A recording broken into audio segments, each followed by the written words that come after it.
Bismillahirrahmanirrahim. Alhamdulillahi rabbil alamin.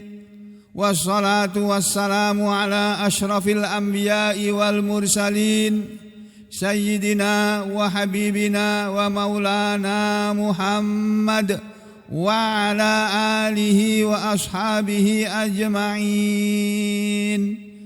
Amma ba'du ayuhan nas, ittaqullaha mastata'tum wasma'u wa ati'u la'allakum turhamun. Kepada yang masih di luar, saya persilakan masuk ke dalam. Jangan sampai nanti diusir oleh Allah, enggak jadi masuk surga hanya gara-gara enggak mau masuk ke dalam masjid ketika ngaji. Jangan sampai. Nabi mengatakan wa man ta'akhara yu'akhirahumullahu ilal nar. Na'udzubillahi min syarri halik.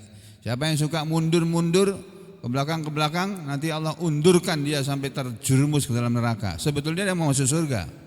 Itu kata Rasulullah sallallahu alaihi wasallam. Makanya para sahabat itu kalau ngaji, mereka mendekat kepada Nabi. Mendekat. Nah, kalau sampai mendekat sini nanti enggak bisa tulisan ini. Ya, segini cukup. Jadi saudara sekalian, pada pagi hari ini pagi yang baik, walaupun cuaca kelihatannya mendung, tapi jangan khawatir. Kalau mau hujan kita tinggal berdoa. Saya selalu berdoa kepada Allah, kalau jangan turun hujan saya minta doa. Saya berdoa pada Allah, ya Allah jangan turunkan hujan ya Allah. Kemarin siang pulang dari Solo, mendung. Waduh, sore hujan nih, kelihatannya mendung di mana-mana. Berdoa aja, Allahumma ini as'aluka an tajriyas sahab ila makanil akhar. Allahumma inni as'aluka an tumsikal matar hatta qadaitu mihnati. Aku cuma berdoa begitu aja, ya Allah hentikanlah hujan ya Allah, jangan turunkan hujan sampai ulun menyelesaikan pekerjaan ulun ya Allah. Alhamdulillah sampai jam 11.30 malam tadi, dari jam 4 sore lebih sedikit kerja sampai jam 11 malam lebih setengah jam kerja saya sambil, ya bukan kerja, sholat juga maghrib isya sambil kerja.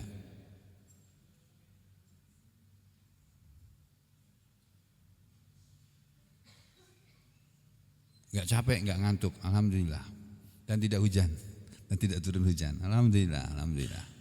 Allah itu baik kok, Allah baik sekali, benar baik sekali. Makanya sama jangan nakal sama Allah. Nakal sedikit saja selentik sama Allah. Selentik begini loh.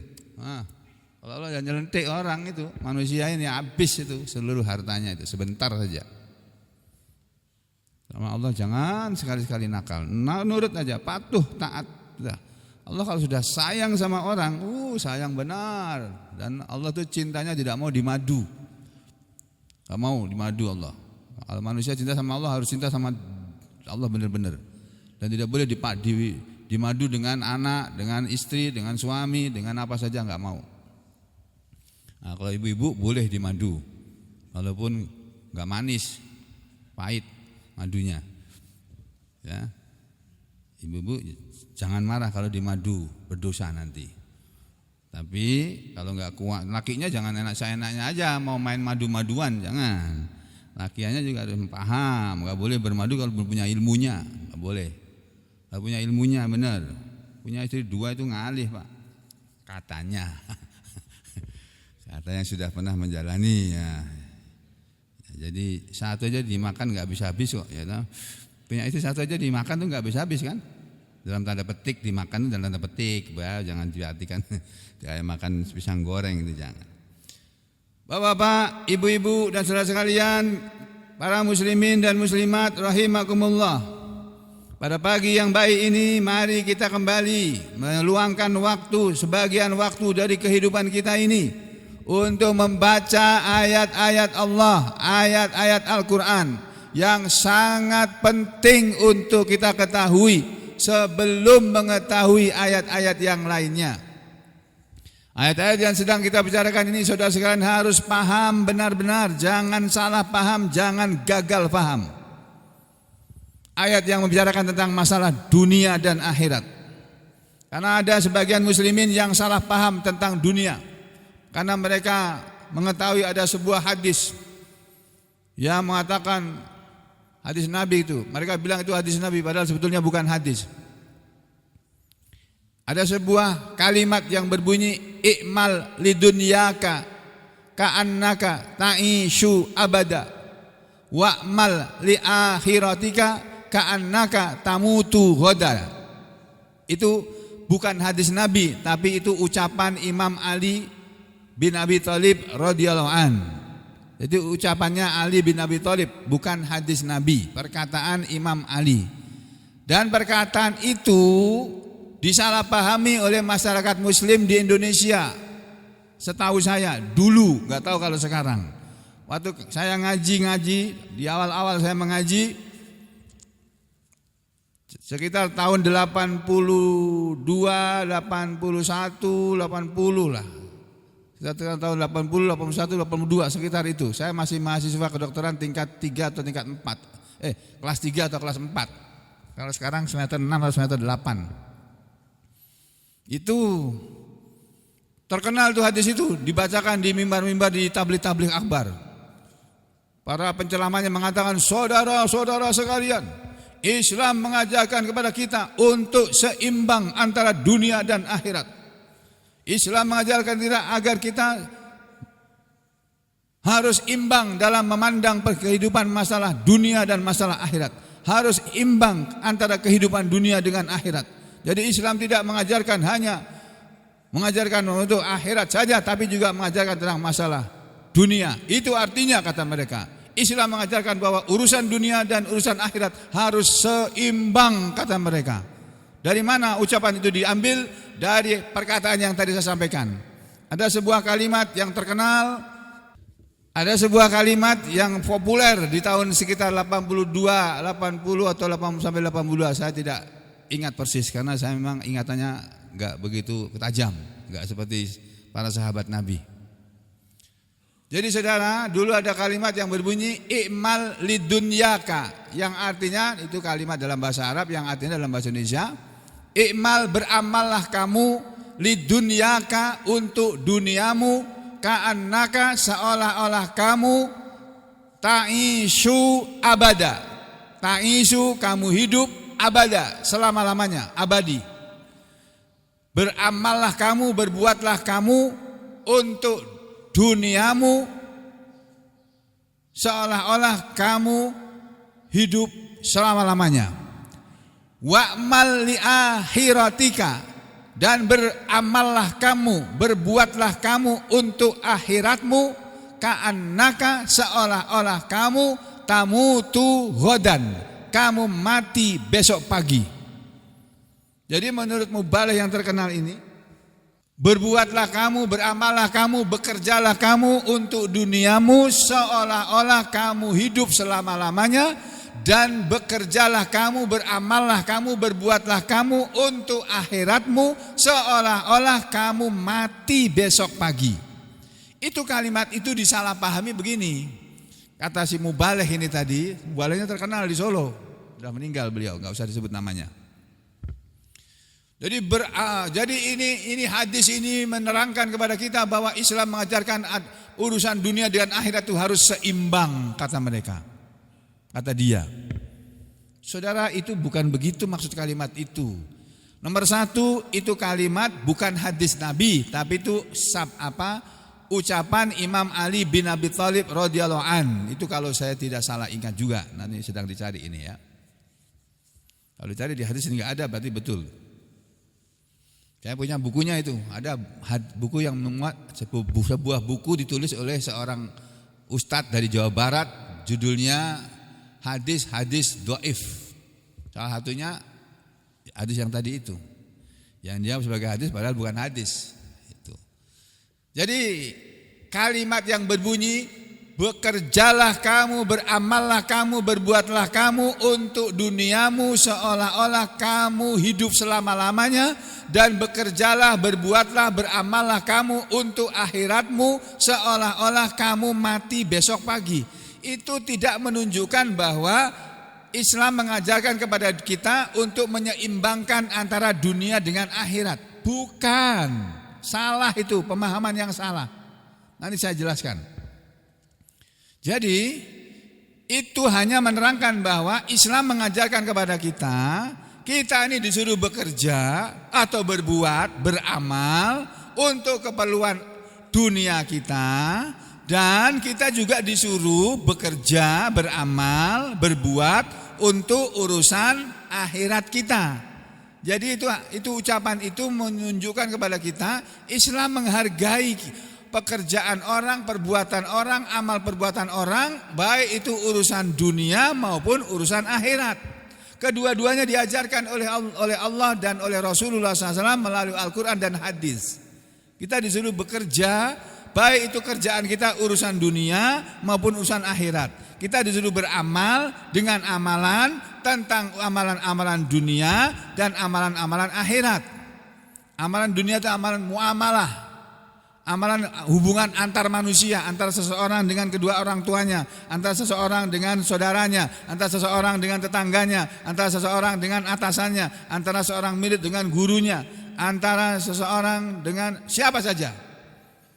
Disuruh kita berbuat kepada mereka, berinteraksi. Nah, dalam semua urusan kita dengan siapapun, Islam mengajarkan kita agar kita selalu berurusan dengan baik. Urusan dengan orang tua harus selalu urusannya yang baik. Urusan dengan anak juga begitu. Urusan suami dengan istri juga begitu. Urusan istri dengan suami juga begitu. Urusan anak dengan kedua orang tuanya juga begitu. Harus selalu baik. Jangan ada urusan yang tidak baik antara anak dengan kedua orang tuanya atau sebaliknya. Demikian juga, begitu juga jangan pernah terjadi kalau bisa urusan yang tidak baik antara seorang anak dengan kedua orang tuanya, atau antara seorang suami dengan istrinya, dan sebaliknya antara seorang istri dengan suaminya. Itu hadis justru menerangkan bahwa untuk urusan dunia, untuk mengejar urusan dunia, ya, untuk mendapatkan sesuatu tentang dunia ini, kita disuruh santai saja, karena kita hidup selama-lamanya. Kalimatnya berbunyi i'mal lidunyaka ka'annaka ta'ishu abada. Berbuatlah kamu untuk duniamu seolah-olah kamu hidup selama-lamanya. Seolah-olah kamu hidup selamanya. Karena hidup ini selamanya, makanya berbuatlah kamu untuk dunia ini santai aja. Hari ini belum berhasil, masih ada hari esok. Minggu ini belum berhasil, masih ada minggu depan. Minggu ini belum berhasil, masih ada bulan depan. Bulan depan belum berhasil, masih ada tahun depan. Santai aja, nggak usah ngoyo, nggak usah ngongso. Kata bahasa Jawa, ngoyo ngongso itu bahasa ini apa ya? Bahasa ini apa ya, Lin? Apa ya? Bahimat. Ya, begitulah. Jangan bahimat untuk urusan dunia. Ini salah lagi. Jangan bahimat untuk perkara-perkara dunia, karena kita hidup selama-lamanya. Tapi kata hadis yang dibilang hadis tadi, pada itu ucapan Ali bin Abi Thalib, wa malli akhiratika, dan berbuatlah kamu, beramallah kamu, bekerjalah kamu untuk akhiratmu, ka'annaka tamutu ghadan, seolah-olah kamu mati besok pagi.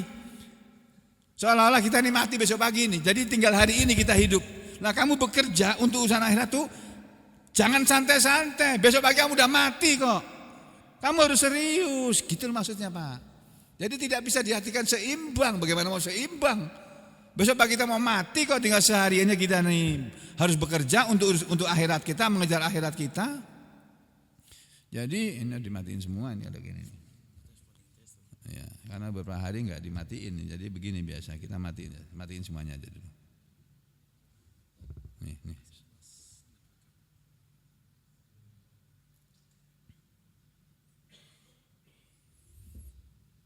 Jadi justru sebaliknya, untuk urusan akhirat kita harus sungguh-sungguh serius, karena waktunya tinggal sehari.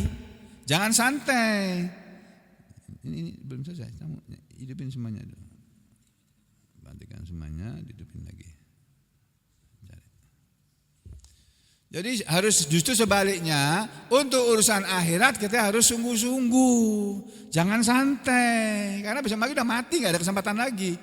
Sedangkan untuk urusan dunia, waktu masih panjang, hidup selama-lamanya kok. Sampai sini bisa memahami enggak? Bisa paham? Bisa ya? Nah, makanya enggak benar kalau orang berpendapat, berpandangan bahwa Islam mengajarkan kita bahwa kita harus menyeimbangkan antara urusan dunia dengan urusan akhirat. Enggak seimbang, Pak. Urusan dunia ini urusan yang kata Allah itu mataun qalil. Sesuatu yang sedikit, kecil itu urusan dunia itu. Wal akhiratu, sedangkan urusan akhirat khairun, semuanya itu lebih baik, wa abqa, dan lebih kekal. Akhirat itu kekal, abqa, lebih kekal. Sedangkan dunia ini fana, dunia ini akan habis, bisa habis. Akhirat itu enggak bisa habis. Bagaimana orang berakal akan mengejar dunia dengan meninggalkan akhirat? Salah besar itu. Kita jangan gara-gara mementingkan urusan dunia lalu meninggalkan urusan akhirat. Meninggalkan sholat hanya karena mengejar sesuatu dari dunia ini. Jangan sampai pula kita gara-gara mengejar urusan dunia lalu enggak pernah sempat ngaji. Jangan.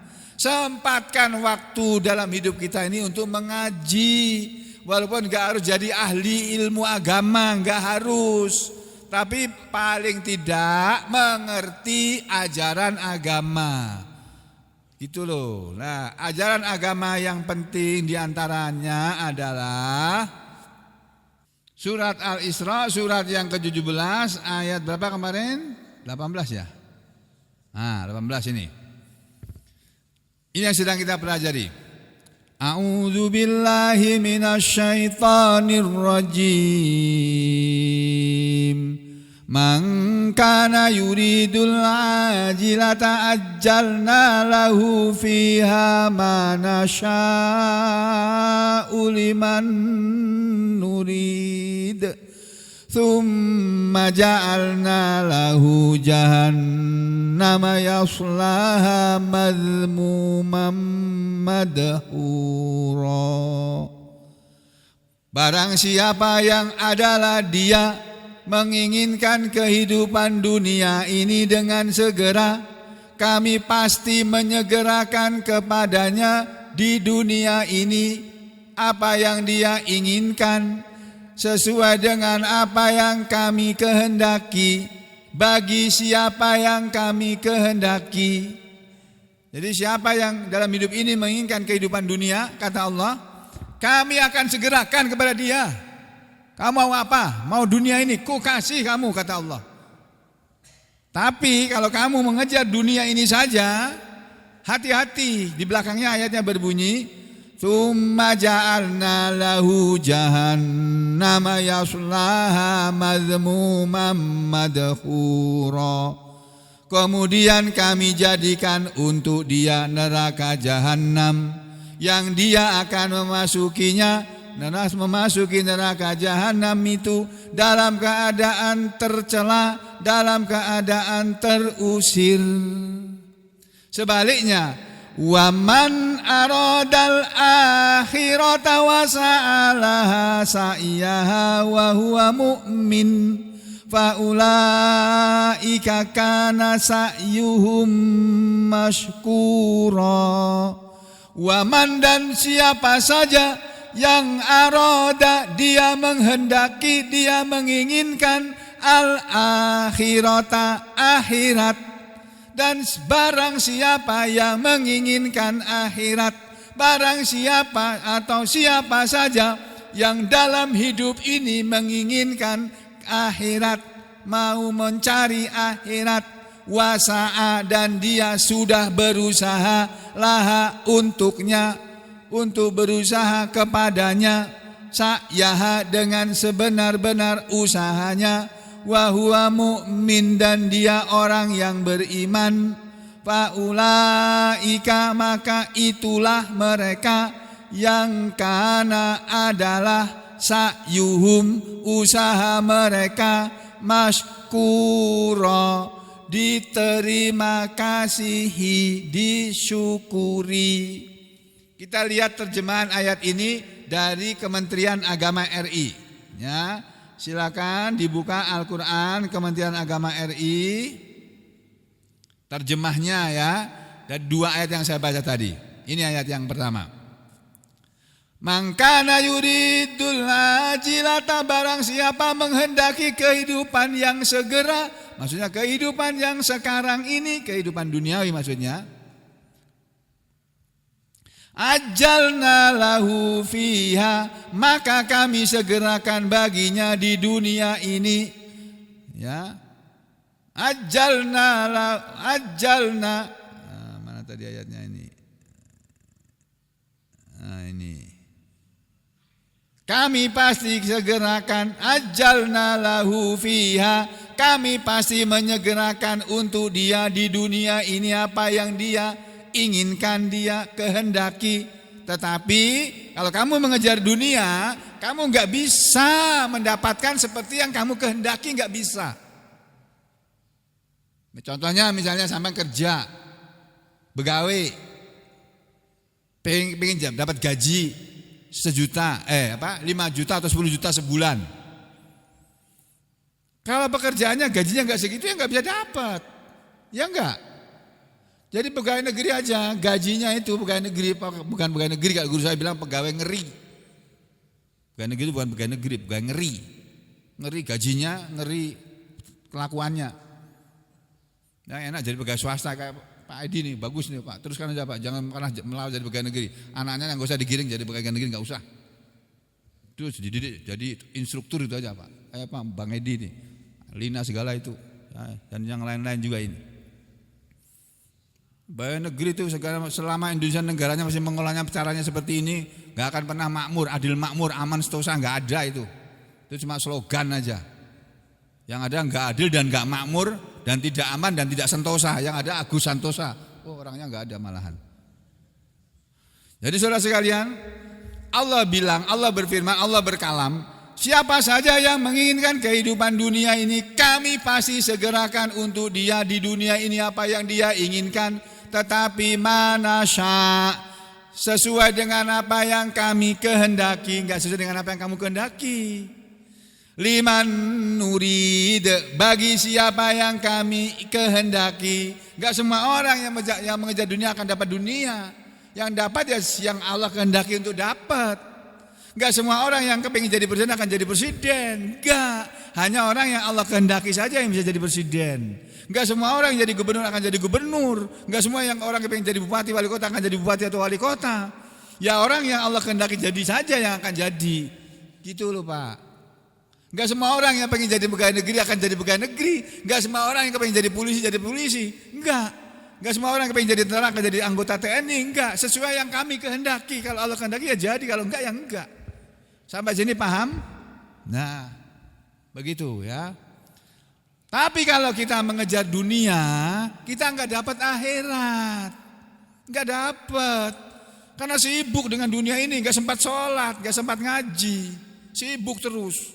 Makanya Allah bilang di kalimat berikutnya, "Tsumma ja'alna lahu jahannama yaslaha madhmuman madhura." Kemudian kami jadikan untuk dia neraka jahanam yang dia akan memasukinya dalam keadaan terhina dan terusir, tercela dan terusir. Ini terjemahannya. Barang siapa menghendaki kehidupan dunia atau kehidupan sekarang atau duniawi, maka kami segerakan baginya di dunia ini apa yang kami kehendaki bagi orang yang kami kehendaki. Kemudian kami sediakan baginya di akhirat, karena dia tidak cari akhirat. Yang dia dapat di akhirat apa? Neraka jahanam. Dia akan memasukinya dalam keadaan tercela dan terusir. Sebaliknya, waman aradal akhirah, dan barang siapa menghendaki kehidupan akhirat, wasa'alaha sa'yaha, dan dia berusaha ke arah itu dengan sungguh-sungguh. Wasa'alaha, dan dia berusaha. Saat diartikan berusaha. Saat itu sa'i, ya maksudnya berusaha, bekerja, lari-lari kecil. Sa'i itu lari-lari kecil, berusaha. Dan dia sudah berusaha, wasa'alaha, dan dia sudah berusaha ke arahnya, ke arah akhirat. sa'yaha dengan sungguh-sungguh, dengan sebenar-benar usahanya, wa huwa mu'min, sedangkan dia orang yang beriman, ulaika maka mereka itulah kana sa'yuhum maskura, orang yang usahanya dibalas dengan baik. Ulaika mereka itulah yang kana adalah sa'yuhum usaha mereka maskura, disyukuri, dibalas dengan baik oleh Allah. Jadi kalau kita hidup mencari akhirat, segala usaha kita dalam rangka mencari akhirat oleh Allah itu disyukuri, diterima kasih. Allah sampai-sampai berterima kasih kepada kita gitu loh. Yang mau hidup mencari akhirat ini. Pagi-pagi harusnya enak-enak tidur di rumah, pergi keluar meninggalkan rumah. Untuk apa? Untuk mengaji. Untuk sholat subuh, untuk mengaji. Orang lain enggak melakukan itu. Orang lain sibuk lari-lari pagi, kita enggak. Kita sibuk ngaji. Lari-larinya bisa dirubah, lari-lari sore bisa, lari-lari siang, atau lari-lari malam bisa.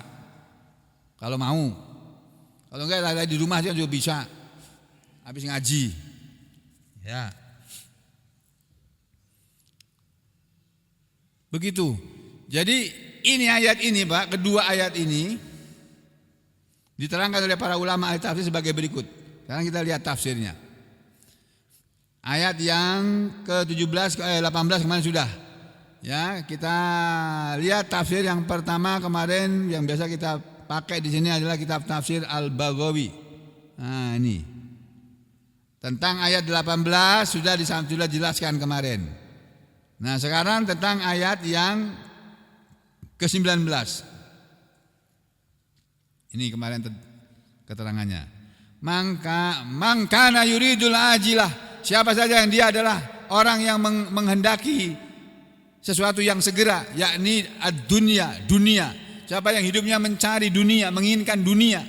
Maksudnya ad-darul ajilah, negeri yang segera ini. Nah, maksudnya negeri yang ada di dunia ini. Rumah yang ada di dunia ini, negara yang ada di kampung, kota yang ada di dunia ini. Dia menginginkan tinggal di rumah, di kota, di dusun, di negeri yang ada di dunia ini.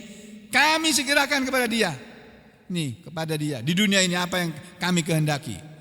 Ya bukan sesuai dengan apa yang kamu kehendaki, sesuai dengan kami kehendaki. Ya ini berupa penghamparan dan ini takdir. Takdir itu pembatasan itu ya. Coba kita lihat dalam kamus ini.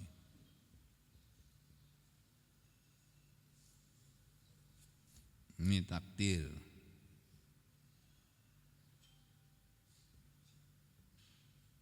Tuh. Nah, takdir ini diartikan paku. Apa ya? Pembatasan itulah. Jadi orang di dunia ini kan ada yang kaya, ada yang miskin. Ada orang yang pengen jadi kaya tapi nggak kaya-kaya. Ada orang yang nggak usah berusaha jadi kaya, dia lahir dan jadi anaknya orang kaya, anaknya konglomerat, tinggal mewarisi harta orang tuanya aja. Ya, sementara sebagian manusia ada yang berusaha untuk kaya, nggak saya kaya-kaya dia, miskin terus dari dulu sampai sekarang. Nggak apa-apa miskin, yang penting apa? Beriman. Makanya ayat kalimat berikutnya nanti kita lihatkan di belakang ya. Kalau dia menginginkan ke dunia, kami usahakan kepada dia di dunia ini sesuai dengan apa yang kami kehendaki. Liman nurid, bagi siapa yang kami kehendaki. An-naf alabih, untuk kami berbuat kepadanya. Dzalika, hal itu. Atau ihlakahu, justru kami akan membinasakan dia karena dia hidup hanya mencari dunia saja. Kami binasakan dia. Dia mati nanti sudah binasa. Tsumma ja'alna lahu, kemudian kami jadikan untuk dia fil akhirati, di akhirat, jahannam, neraka jahannam, yang yaslaha, dia akan memasukinya, yadkhulu naroha madhmuman madhura, dalam keadaan tercela dan terusir. Sebaliknya kata Allah, waman aradal akhirah, dan siapa saja yang menginginkan akhirat, wasa'alaha, dan dia sudah berusaha untuknya, sa'yaha, dengan usahanya. Siapa yang menginginkan akhirat, dia harus berusaha. Kalau dunia gak usah dicari, gak usah berusaha, Allah kasih kok. Apalagi sampean berusaha dikasih lebih banyak lagi. Ada orang duduk tengok-tengok di rumah nemu getuk, itu ada kata orang Jawa. Lungguh tengok-tengok nemu getuk itu. Duduk diam di rumah, datang rezeki sendiri ke rumah. Ada orang hidup begitu itu kok. Ada enggak? Banyak, duduk diam aja di rumah. Contohnya siapa? Presiden contohnya. Duduk tengok-tengok di kursi presiden, tenang ini aja. Datang uang triliunan kok. Tabungannya triliunan sekarang tuh Sidin itu. Gak tahu berapa triliun sudah hartanya. Dari berapa miliar, dari triliunan sekarang. Anaknya juga begitu. Tengok-tengok aja. Kerjanya apa? Cuma jalan-jalan ke SD, jalan kemana gitu aja, ngontrol. Nah gitu kerjanya. Presiden jadi presiden, enak banget Pak, enak banget bener. Yang kerja itu menterinya, gubernurnya, bupatinya, wali kotanya, mumet itu. Mumet itu orang sini bilang apa Pak? Ngalu. Ngalu itu. Nah kalau orang mencari akhirat kata Allah, dan dia sudah berusaha untuknya dengan sebenar-benar usahanya, maksudnya amalah, dia sudah beramal amalan akhirat. Amalan akhirat itu apa? Sholat, itu amalan akhirat tuh, pekerjaan akhirat itu. Ngaji seperti ini nih. Memang harusnya duduk di rumah, di luar sana, di pos sana ngerokok harusnya ya. Tapi saya larang jangan ngerokok, masuk dulu sini. Nanti udah keluar silakan aja di rumah sana masing-masing. Ya, sudah masing-masing sudah. Kalau di dalam masjid jangan. Bau rokok nanti masjidnya itu ya. Nah, orang kalau mencari akhirat dan sudah berusaha untuk mencari akhirat, tapi ada syaratnya. Wa huwa mu'min, dan dia orang yang beriman. Beriman dulu, baru cari akhirat. Cari akhirat tapi beriman. Kalau orang mencari akhirat, beramal baik, sholat juga ikut sholat, ngaji ikut ngaji, pergi haji ikut haji, pergi umroh ikut umroh, tapi dia bukan orang yang beriman. Hanya orang yang muslim aja, enggak mukmin. Belum cukup, muslim aja belum cukup. Allah bilangnya mukmin, bukan muslim. Ini ayatnya nih loh. Wa huwa mu'min, dan dia orang yang beriman. Apa bedanya orang muslim dengan orang mukmin? Kalau orang mukmin itu orang pasti orang muslim. Kalau orang muslim belum tentu orang mukmin. Itu bedanya. Orang muslim itu orang yang bagaimana? Orang yang meyakini bahwa dia meyakini rukun Islam yang 5. Orang muslim itu harus yakin, beriman kepada rukun iman, dan dia berislam dengan rukun Islam. Rukun Islam itu adalah 5. Syahadat, orang Islam itu harus bersahadat. Yang kedua, orang Islam itu harus sholat. Yang ketiga, orang Islam itu harus zakat, bayar zakat. Yang keempat, orang Islam itu harus puasa Ramadan. Yang kelima, orang Islam itu harus pergi menunaikan ibadah haji. Zakat dan haji bagi orang yang mampu. Kalau miskin enggak wajib haji, enggak wajib zakat. Ya. Itu orang muslim. Orang muslim belum tentu beriman. Tapi kalau orang mukmin, orang beriman, sudah pasti orang muslim dia. Karena orang yang beriman itu tingkatannya lebih tinggi daripada orang muslim. Di atasnya orang beriman, mukmin masih ada lagi orang yang muhsin. Di atasnya orang muslim masih ada lagi orang muttaqin. Nah, kita berusaha menjadi muttaqin, orang yang bertakwa. Waktu kita mati, kita sudah berhasil meraih titel muttaqin. Baru sudah mati seperti Ustaz Jazir itu contohnya. Insya Allah beliau itu muttaqin sudah. Ya. Meninggal dunia, sudah nggak apa-apa, amalnya sudah cukup untuk masuk surga kok. Nah, kalau saya belum cukup, maksudnya saya masih hidup, saya masih diberi kesempatan oleh Allah untuk hidup karena masih suka berbuat salah juga, masih megang-megang badan perempuan, nyuntik lah segala, tuh belum ampih itu. Karena apa? Karena masih diperlukan orang, masih cari terus, mau pensiun nggak bisa. Ya sudah, saya jalan tapi tetap istighfar, sholat 5 waktu untuk menghapus dosa, istighfar untuk menghapus dosa, menutup amalan dengan keburukan dengan amalan-amalan baik ini tadi. Jadi ini ayat ini dalam diterjemah Kementerian Agama artikan begini nih. Dan Dan barang siapa menghendaki kehidupan akhirat dan berusaha ke arah itu dengan sungguh-sungguh sedangkan dia beriman, maka mereka itulah orang yang usahanya dibalas dengan baik. Jadi Allah menginginkan kita dalam hidup ini mencari akhirat. Itu yang penting. Kalau kita mencari akhirat, otomatis kita mencari dunia sudah. Karena kalau kita mau sholat, kita disuruh pakai pakaian. Gak boleh telanjang, gak boleh. Harus pakai baju. Untuk pakai baju kita harus beli baju, harus punya baju. Untuk punya baju kita harus beli atau menjahitkan baju, kan gitu. Untuk bisa beli baju kita harus cari duit. Ya enggak? Jadi orang kalau mencari akhirat pasti dunianya akan dapat. Nanti kalau dia enggak punya baju, dia tinggal minta, ya Allah, aku enggak punya baju, aku minta baju, ya Allah. Dikasih oleh Allah baju kok. Ya Allah, saya mau makan tapi enggak ada makanan. Dikasih oleh Allah makanan. Kalau enggak percaya silakan sampean buktikan. Loh, saya sudah berusaha berdoa mencari makan, berdoa, ya Allah saya enggak punya makanan. Saya minta makan, ya Allah enggak kasih makan ya. Karena saya sampean belum beriman, belum bertakwa. Enggak mau Allah. Allah maunya kamu takwa dulu, nanti kamu kasih apa yang kamu maui. Itu pun lima nurid, manasa, 5 nurid sesuai dengan apa yang kami kehendaki dan kepada atau untuk orang yang kami kehendaki. Gitu ya. Makanya kalau kita mencari akhirat dengan sholat misalnya, kita otomatis akan dapat dunia, karena kita akan berusaha mendapatkan pakaian untuk kita pakai. Kita akan berusaha mencari makan untuk bisa kita makan supaya badan kita kuat untuk berdiri sholat. Itu loh. Jadi otomatis kita akan mencari dunia dengan kita mencari akhirat.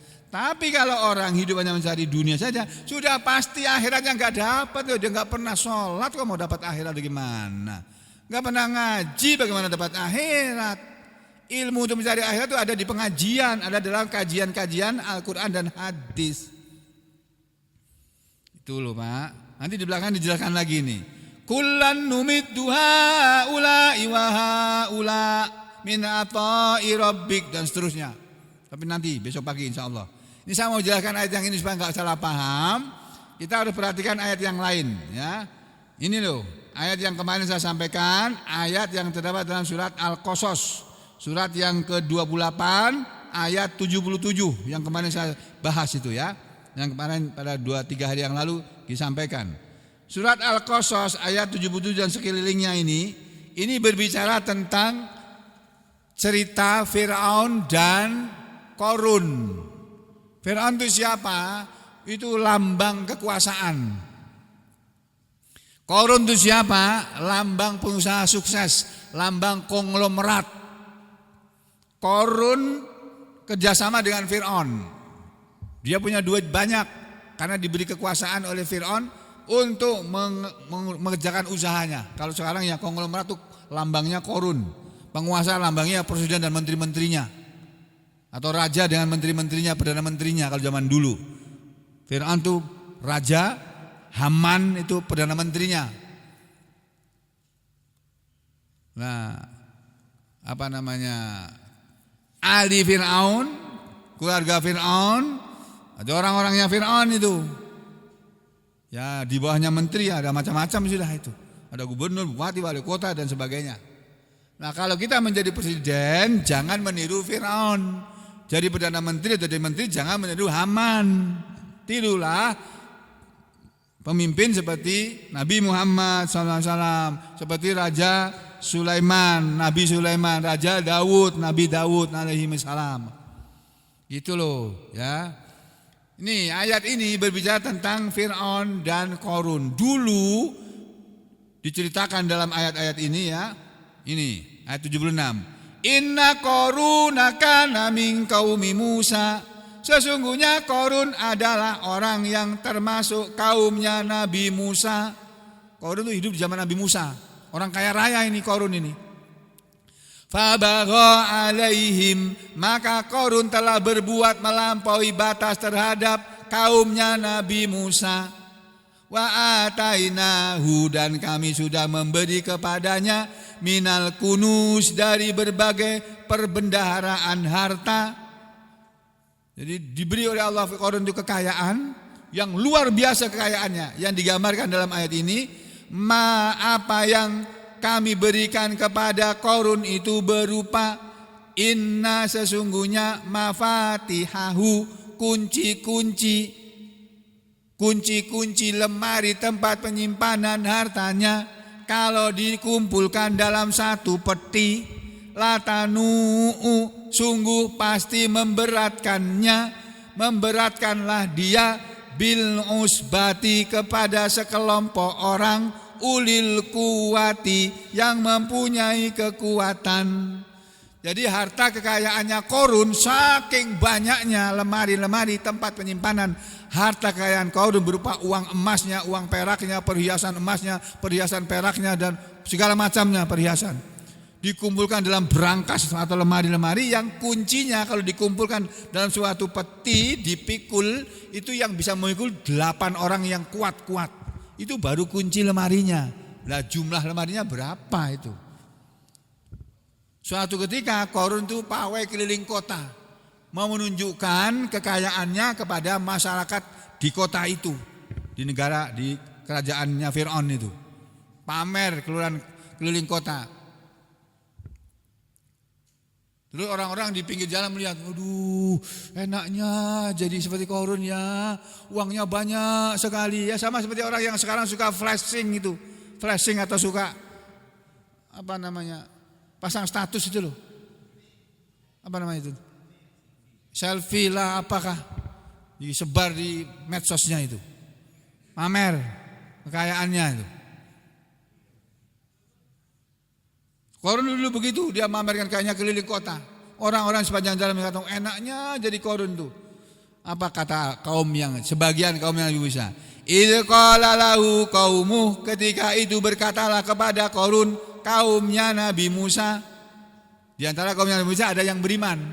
Orang yang beriman bilang begini kepada Qarun, "Hei Qarun, la tafrah, janganlah kamu berbangga hati, berbangga diri. Janganlah kamu merasa senang dengan semua kekayaanmu.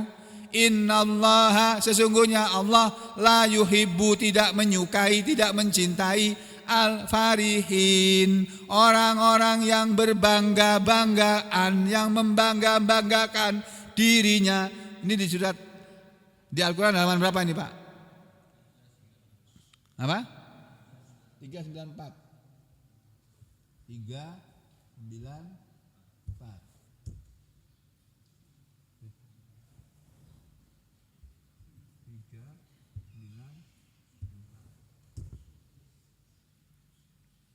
395 kalau di sini nih.